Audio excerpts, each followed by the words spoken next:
नमस्कार, मैं रीता उपाध्याय प्रयागराज से आपको कहानियाँ सुनाया करती हूँ। मेरे चैनल का नाम है समृद्ध कथा @प्रयागराज। कहानियाँ सुनाने का मेरा उद्देश्य सिर्फ आपका मनोरंजन करना नहीं है, वरन आने वाली पीढ़ियों को अपनी बहुमूल्य विरासत और संस्कृति से परिचय कराना भी है। आज मैं आपको वराहावतार की कहानियां सुना रही हूँ। एक बार की बात है, प्रजापति ब्रह्मा जी के मानस पुत्र सनकादि आकाश मार्ग से विचरण करते हुए श्री हरि के दर्शन की लालसा से बैकुंठ धाम में पहुँचे।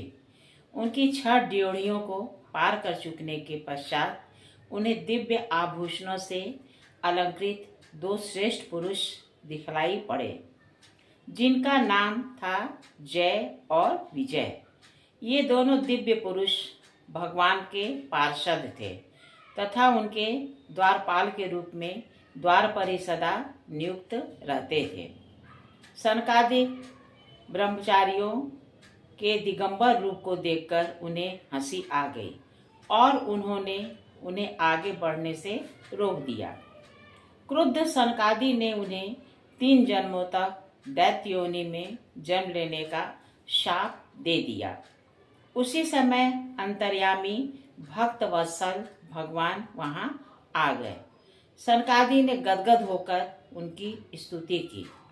शाप से संत्रस्त जय विजय के प्रार्थना करने पर भगवान बोले, तुम लोग चिंता न करो, असुर योनि प्राप्त करने पर भी तुम लोग को मेरा स्मरण बना रहेगा और तुम लोग अपनी बैर भक्ति के द्वारा अंत में मुझे ही प्राप्त करोगे। तत्पश्चात वे चारों ब्रह्मज्ञानी सनकादि बैकुंठ धाम के दिव्य दर्शन से कृतार्थ होकर पुनः आकाश मार्ग से विचरण करने लगे। शाप के अनुसार जय विजय को प्रथम असुर योनि प्राप्त होनी थी। जगत पिता ब्रह्मा विचार करने लगे कि वे कहाँ और किसके यहाँ जन्म लेंगे। कुछ देर पश्चात विचार करने पर उन्हें ज्ञात हो गया कि भगवान को अवतार धारण कर और असुरों का वध करके पृथ्वी का उद्धार करना है।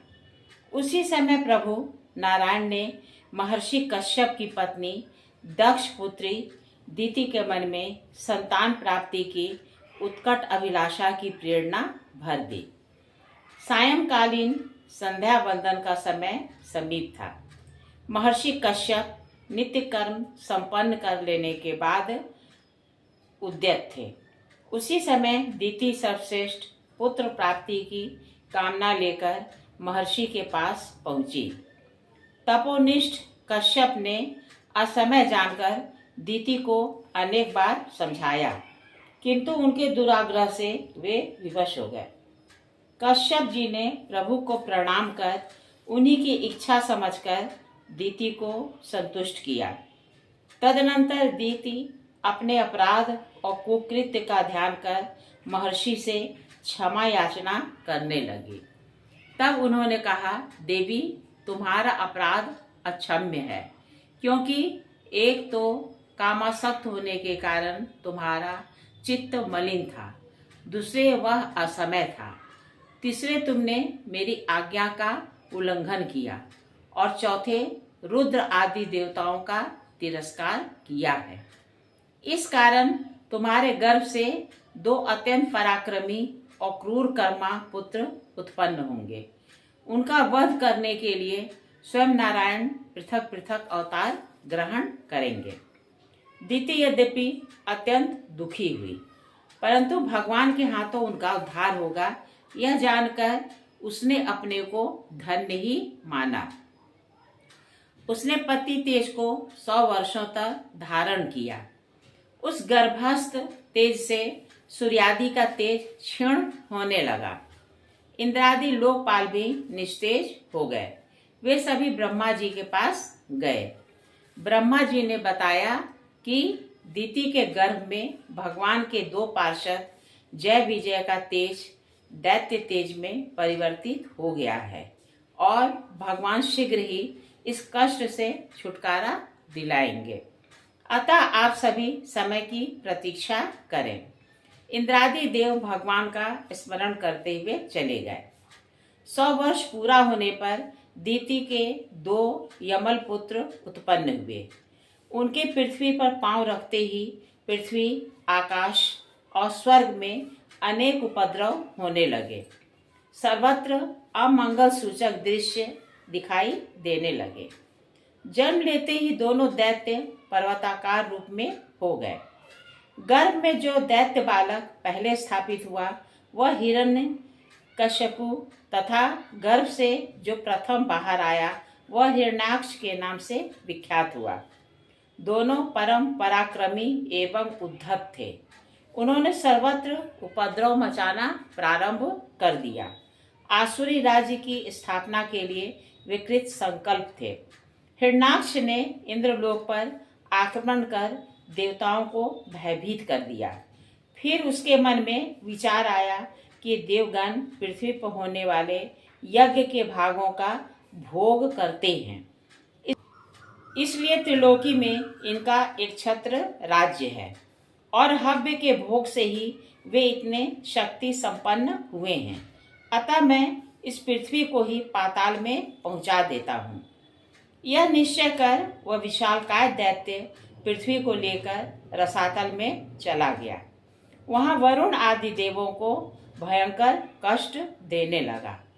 वरुण से भगवान के अतुल पराक्रम को सुनकर वह उनसे युद्ध करने के लिए उन्हें सर्वत्र ढूंढने लगा। हिरण्याक्ष के कुकृत्यों से सभी देवता, ऋषि, महर्षिगण अत्यंत दुखी थे। चारों तरफ हाहाकार मचा था।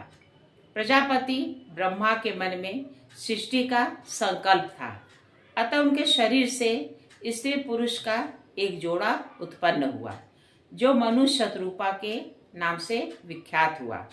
ब्रह्मा जी ने उन्हें मैथुनी सृष्टि की आज्ञा प्रदान की और पृथ्वी का पालन करने के लिए कहा।